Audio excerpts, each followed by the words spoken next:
Jean-Claude Gandur vient de trancher. Il choisit la Normandie. C'est à Caen qu'il va installer sa fondation, un musée pour exposer. C'est l'un des hommes les plus riches de la planète. Le milliardaire suisse est venu présenter les contours de son futur musée. Le bâtiment va Sa être fortune personnelle est estimée à plus de 2 milliards d'euros.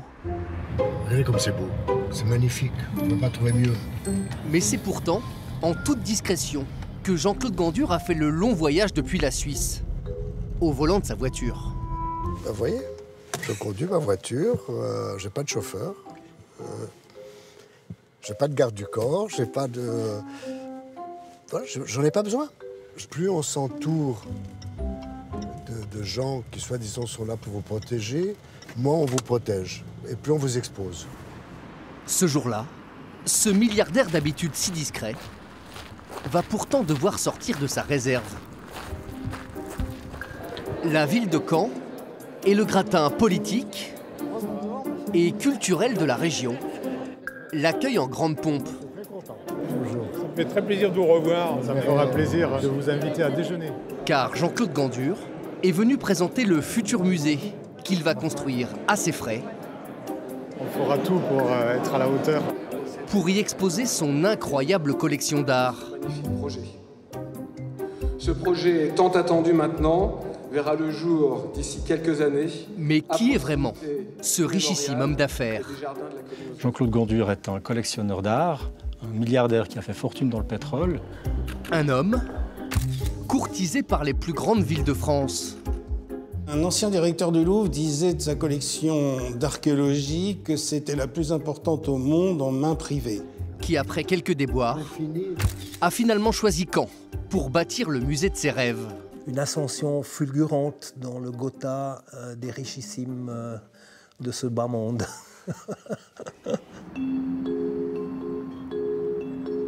Jean-Claude Gandur a accepté de nous ouvrir ses portes et nous a donné rendez-vous chez lui, à Genève, dans l'un des lieux les mieux gardés de Suisse. Là, vous avez rangé toutes les caisses. Un immense entrepôt aux allures de coffre-fort où ne peuvent pénétrer que quelques personnes, triées sur le volet. Je vous laisse allumer. Bienvenue dans l'antre de Jean-Claude Gandur. Celui-là vient aussi de Houston. C'est ici que le milliardaire suisse de 75 ans stocke une partie de son trésor. Des amulettes, ok. Une collection personnelle. Salut toi. Qui fait pâlir d'envie les plus grands musées partout dans le monde. C'est une des salles au trésor, parce qu'il y en a d'autres. Ça, c'est la collection d'archéologie. Mais il y a aussi une grande salle de presque 800 mètres carrés en France, qui est pour les tableaux, et qui sont, eux, dans des racks, et, parce qu'on ne peut pas, malheureusement, les accrocher tous. Mais voilà, tout ça va partir un jour à Caen. Dans cette salle sont exposées des statuettes, des amulettes, des amphores, des bas-reliefs, la déesse Sarmet, ou Hajet, des centaines d'objets de l'Antiquité grecque, romaine et surtout égyptienne. Dans les objets très spectaculaires, vous avez cet extraordinaire Isis en granit rouge d'Aswan. Tous ces trésors millénaires. C'est très rare de trouver des sarcophages, très rare. Jean-Claude Gandur les a rassemblés un à un depuis près d'un demi-siècle. C'est un objet que j'ai dû acheter en 1981. Une collection estimée aujourd'hui à plusieurs centaines de millions d'euros. Est-ce que parfois vous pensez à la somme d'argent que ça représente? Non. Non, ça ne m'intéresse pas. Sincèrement, ça ne m'intéresse pas. C'est ici pour finir dans un musée. Donc, ça n'a pas de valeur matérielle. Ça ne m'intéresse pas. C'est fini.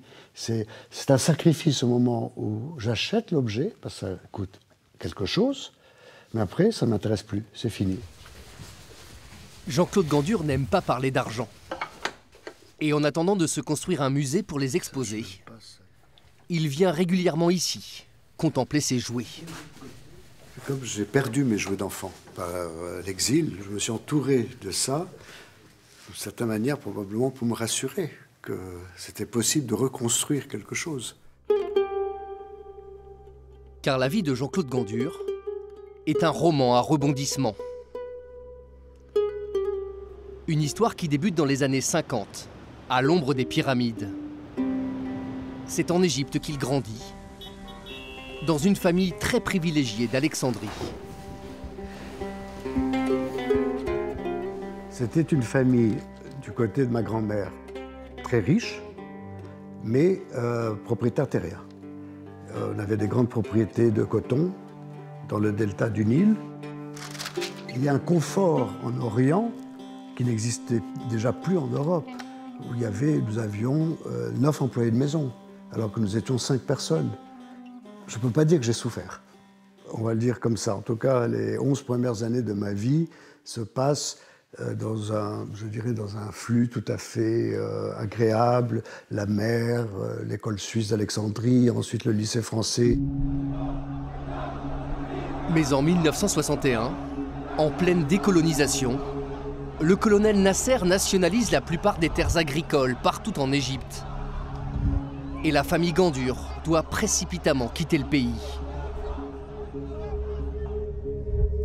En arrivant en Suisse, mes parents ne voulaient pas habiter ailleurs et la vie devient plus difficile pour moi. C'est-à-dire qu'elle ne devient pas difficile parce que je n'ai pas le même amour, c'est pas du tout ça, mais le traumatisme d'avoir laissé quelque chose derrière moi. C'est ça qui m'a pris la vie. Sinon, je serais resté dans une espèce de cocon où tout est beau, tout est facile, tout est aseptisé, on me mâche le travail, etc. Passionné d'art et d'archéologie, Jean-Claude Gandur étudie ensuite à Paris, arpente les musées. Et c'est au hasard d'une rencontre qu'il se retrouve embauché par une société de négoce de matières premières.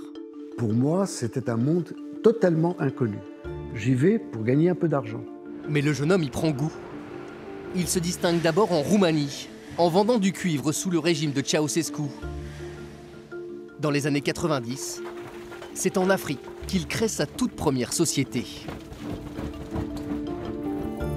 Notre premier investissement, c'est une mine d'or en Tanzanie. Nous développons cette mine, elle a un succès énorme, on fait de grosses découvertes, et je la revends à un des plus grands groupes miniers d'Afrique. Et c'est avec cet argent-là que mon partenaire, un de mes partenaires, me dit « Pourquoi est-ce qu'on ne se lance pas dans l'amont pétrolier ?» donc dans l'exploration-production pétrolière. C'est finalement en cherchant du pétrole au Nigeria que son destin va basculer. Je pense qu'il y a eu un alignement d'étoiles de manière incroyable, puisqu'au moment où nous achetons les concessions d'Ashland, le pétrole vaut 9 $. Personne n'en veut. Il a eu soit de l'intuition, soit du flair, acheter à vil prix des concessions pétrolières dans un moment où le pétrole montait, où il y a une énorme demande, notamment de la Chine. L'année suivante, le pétrole passe de 9 $ à 40 $. C'est le miracle. On a réussi, avec très peu de moyens, très peu de moyens, à développer une société qui a quand même été revendue pour plusieurs milliards. C'est ça qui est incroyable. Il s'est trouvé en quelques mois assis sur une fortune dans les peut-être 50 premières fortunes en Suisse. En revendant en 2008 ses forages, ses plateformes pétrolières et ses stations essence à un groupe chinois, Jean-Claude Gandur empoche un immense pactole et devient du jour au lendemain l'un des hommes les plus riches du monde. Jean-Claude Gandur est un nom qui ne vous dit peut-être pas grand-chose et pourtant ce Suisse figure au classement Forbes des plus grandes fortunes mondiales. Il a fait fortune dans l'exploration et l'exploitation pétrolière en Tanzanie, en Irak ou au Nigeria. Le célèbre magazine Forbes estime sa fortune personnelle à plus de 2 milliards d'euros. Une fortune qui depuis aurait encore progressé. Ça simplifie la vie, c'est incontestable, mais je ne crois pas que je vis comme un milliardaire. Mon argent, je le consacre pour de l'art. Je n'ai pas de yacht, je n'ai pas d'avion, je n'ai pas de voiture de luxe. Ce n'est pas ma manière de vivre. Je continue, comme vous voyez, je ne me promène pas avec des costumes de grands couturiers. Je ne crois pas avoir changé quoi que ce soit, mes habitudes. Je fais ma vaisselle le dimanche quand il n'y a pas d'employé à la maison. je mène ma vie comme j'ai envie de la mener et je veux qu'on me fiche la paix. Extrêmement important. Régulièrement pourtant, l'origine de cette fortune alimente les rumeurs que Jean-Claude Gandur balaie sans sourciller. Le pétrole a profité à beaucoup de régimes de dictature. Est-ce que vous êtes senti parfois coupable de ce commerce? Je crois que j'ai un principe, se tenir toujours loin de tout ce qui est régime politique. Il n'y a pas grand-chose qui est sorti dans le débat public. Concrètement, ce qu'on a appris, c'est qu'un employé d'Adax, par le passé, avait été condamné au Nigeria pour corruption. Jean-Claude Gandur, lui, a toujours dit qu'il n'avait jamais rien su de tous ces agissements. Et d'ailleurs, il n'a jamais été condamné à quoi que ce soit pour preuve qu'il n'avait rien à se reprocher. À la fin des années 2000, Jean-Claude Gandur a désormais des moyens presque illimités pour assouvir sa passion pour l'art. Ancien directeur du musée de Normandie et du musée d'art et d'histoire de Genève, Jean-Yves Marin est un ami de longue date du milliardaire suisse. Depuis des années, il est aussi un témoin direct de sa course effrénée pour enrichir ses collections. Il y a deux raisons. La première, c'est qu'il y met beaucoup de moyens financiers, c'est une chose. Et la deuxième, c'est qu'il a un coup d'œil incroyable et qu'il sait repérer les choses. Il est capable de voir tout de suite ce qui est exceptionnel, ce qu'il a envie d'acheter, etc. Et en ce sens aussi, personne ne conseille ses achats. Les gens interviennent après pour classifier ses collections, etc. Mais quand il achète, c'est lui qui achète. Toujours. Archéologie, art contemporain. Au fil des ans, Jean-Claude Gandur devient l'un des plus grands collectionneurs privés de la planète. Cette collection, qui comporte quelques 300 toiles, est la deuxième au monde après celle du Centre Pompidou de Paris. C'est comme une maladie, vous savez. Vous feuilletez un catalogue, et puis tout à coup, vous dites oh, mais ça, j'aimerais bien l'avoir, c'est beau, ça rentre dans la collection, ça serait bien. Et alors, il y a une préoccupation, et ça va coûter combien ? Puisque dans une vente aux enchères, vous ne savez jamais où va s'arrêter la demande. Et donc, il y a une espèce de passion qui vous dévore en disant est-ce que je l'aurai, est-ce que je ne l'aurai pas. Ben, on ne les a pas tous les coups. Hein. Peu à peu, Jean-Claude Gandur se met à rêver d'exposer ses collections au public. Et naturellement, c'est chez lui à Genève qu'il se cherche un musée. Encouragé par la municipalité, il propose de construire une extension dans l'un des plus beaux monuments de la ville. À Genève toujours, on va revenir sur la polémique liée à l'extension du projet du musée d'art et d'histoire. Le prestigieux musée d'art et d'histoire. On se rend à Genève à présent pour évoquer la question très controversée de l'extension du musée d'art et d'histoire. Et pour bâtir cette extension, il s'offre les services de la star des architectes, le français Jean Nouvel. Rachad Armagnos est journaliste à Genève. Il a suivi de près cette affaire qui va agiter la ville suisse pendant plusieurs mois. Le contexte était a priori très favorable puisqu'il y avait un consensus pour rénover, que le projet était porté par une star de l'architecture qui devait amener tout le prestige à la ville de Genève, qui pourrait rayonner de façon culturelle et touristique avec un super écrin pour ce musée. En plus de ça, c'était présenté comme une sorte de cadeau, une opportunité. Il a mis sur la table une offre, celle de payer la moitié des coûts d'une restauration, c'était 40 millions. Pour ce projet d'agrandissement-rénovation confié à Jean Nouvel. On nous présentait ça comme une manne inespérée. C'est un projet qui a fait saliver beaucoup de personnes à Genève. Mais contre toute attente, ce sont d'abord les défenseurs du patrimoine, puis l'extrême gauche genevoise, qui vont refuser que l'on touche au musée. Les Genevois se prononceront sur la rénovation et l'agrandissement du musée d'art et d'histoire. Le comité référendaire est parvenu. Et comme souvent en Suisse, c'est par référendum que va se jouer l'avenir de l'extension, portée par Jean-Claude Gandur. Celle-ci, c'est moi qui vais les garder. Les militants du Parti suisse du travail ont été parmi les plus virulents opposants au projet du milliardaire. On les met où maintenant? Là-bas? Ils ont mené une campagne acharnée pour dire non à l'extension du musée, en placardant notamment ses affiches partout dans Genève. On voit la destruction du patrimoine culturel de ce musée par ce projet. On ne sait pas très bien si la tête de Nosferatu est celle de Jean Nouvel ou si c'est celle de Jean-Claude Gondure. Les critiques par rapport à ce projet, c'était la privatisation rampante, c'est-à-dire l'achat pratiquement de Gondure de ce musée. On nous présentait ça comme du mécénat, mais en réalité, les contreparties pour la Fondation étaient très importantes. C'est la Fondation Gondure pour l'art qui occupera tout le dernier étage du musée rénové. L'extension du musée aurait été baptisée au nom de la Fondation de Jean-Claude Gondure. Tout ça a fait dire aux opposants que la ville offrait à bon compte un musée dans un musée, une sorte de musée privé dans le musée. Après des mois de campagne électrique, les habitants de Genève refusent finalement l'extension du musée.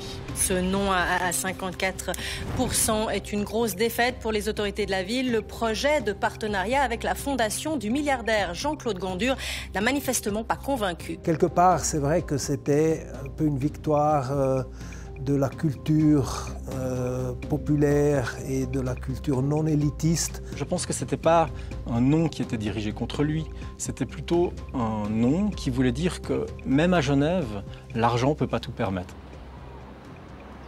J'ai le culture, très sincèrement, ça ne m'a pas outre mesure ennuyé. Je dirais même aujourd'hui, contrairement à ce qu'on pourrait imaginer, que je remercie la population de Genève d'avoir refusé ce projet. Parce que ça me permet aujourd'hui de créer un musée, le mien, celui d'une ville, et d'y pouvoir mettre toutes mes collections. Et c'est ça, au fond, le résultat. On m'a attaqué, peut-être. On a attaqué le projet, probablement. En revanche, ils m'ont servi. Ils m'ont servi en me redonnant ma liberté. La Suisse n'a pas voulu de lui. C'est votre perception. Mais le milliardaire n'en démord pas. Il veut se bâtir un lieu pour faire découvrir ses œuvres au grand public. Notamment ses centaines de tableaux contemporains. Forte et visuelle. Oui, c'est une femme qui fait ça, une femme grecque. Comme ceux de la culture pop. Mai 68. Dont il est un spécialiste. J'ai couru devant les CRS. Je me suis pris des coups de matraque sur les épaules. Car Jean-Claude Gondure aime par-dessus tout montrer ses collections. Comme ce jour-là, avec ce groupe de collégiens. Et jouer les guides, ça vous plaît? J'adore ça. Il me manque plus que la casquette et la sacoche et c'est bon. Pourquoi ça vous plaît? Je sais pas, parce que c'est transmettre la connaissance, c'est intéresser des jeunes à regarder un tableau, à l'analyser, à voir qu'au fond, c'est pas simplement une image. Alors, le milliardaire prend une décision. C'est en France qu'il va construire le musée de ses rêves, et rapidement plusieurs villes de l'Hexagone se montrent intéressées. Il a cherché un lieu qui corresponde à ce qu'il souhaitait et où il serait bien accueilli. Je commence à en parler avec des amis à Lausanne et à Genève. Et un de mes amis me dit, moi je connais très bien Juppé, je vais aller lui parler. Et donc il va parler à Juppé, qui dit, ah oui, ça nous intéresse pour Bordeaux. Un autre de mes copains me dit, je connais très bien le maire de Strasbourg, je vais lui en parler. Et voilà comment, au fond, les choses commencent à se développer. Il y a des hommes politiques français de très très haut niveau qui sont intervenus. Après, c'est bien la preuve que personne ne l'a influencé. Il a choisi en toute indépendance. À l'époque, Joël Bruno était le maire de Caen. C'est par l'intermédiaire d'un ami commun qu'il rencontre à son tour Jean-Claude Gondure. Entre l'élu et le milliardaire, le courant passe très vite. C'est quelqu'un qui est naturellement discret et qui est très à la portée de chacun. C'est pas, voilà, la culture bling-bling, c'est pas Jean-Claude Gondure, ça c'est certain. Est-ce qu'en tant qu'élu, on se demande d'où vient cet argent du pétrole? Est-ce qu'on se méfie un peu? Non, parce que tout simplement, d'abord, il n'a jamais caché qu'il avait travaillé dans le pétrole comme plein d'autres compagnies. Hein. Comme j'ai toujours dit, que le premier qui n'ait jamais utilisé un litre d'essence jette la première pierre. Hein. Parmi toutes les villes candidates, rapidement Caen et Bordeaux sortent du lot. Je peux vous dire que c'était un choix très difficile, parce que les deux villes offraient des choses presque similaires, de beaux terrains. Un terrain en échange d'un musée ultramoderne tout frais payé. Une véritable aubaine pour les villes. Les élus flairent rapidement le bon coup. Je me suis dit, là, on a peut-être vraiment une chance, une vraie chance. C'est quand j'ai compris que son concept était un musée au milieu d'un vaste espace paysager. Voilà, on avait un vrai avantage, je pense, compétitif, de surcroît à côté d'un musée que fréquentent déjà 300 000 visiteurs chaque année. C'est ce vaste terrain de 5 hectares, situé en face du mémorial de Caen, juste à la sortie de la ville, qui va finalement séduire Jean-Claude Gandur. La fin d'un suspense qui aura duré 8 ans. Le milliardaire suisse Jean-Claude Gandur a annoncé hier avoir choisi la ville de Caen pour installer son musée. Et Jean-Claude Gandur s'y voit déjà. Cette séparation-là, il faut la garder. C'est ici qu'il va construire ce musée, qui abritera ses 3000 œuvres d'art. C'est énorme, c'est énorme. C'est 51 000 mètres carrés. C'est beaucoup, c'est 5 hectares. Vous vous rendez compte, vous construisez déjà un village ici, sur cette parcelle. Tout ce que j'ai vu d'autre n'avait pas du tout ce caractère. C'était bien, mais c'était pas exceptionnel. Ici, vous êtes dans un lieu exceptionnel. C'est pas un effort, c'est une grande chance, surtout pour Caen. On est privilégié que Jean-Claude Gandur ait choisi Caen pour implanter ce musée. Jean-Claude Gandur n'a pas souhaité nous communiquer la somme folle qu'il est prêt à débourser pour ce musée. J'espère qu'il sera merveilleux, plus que beau.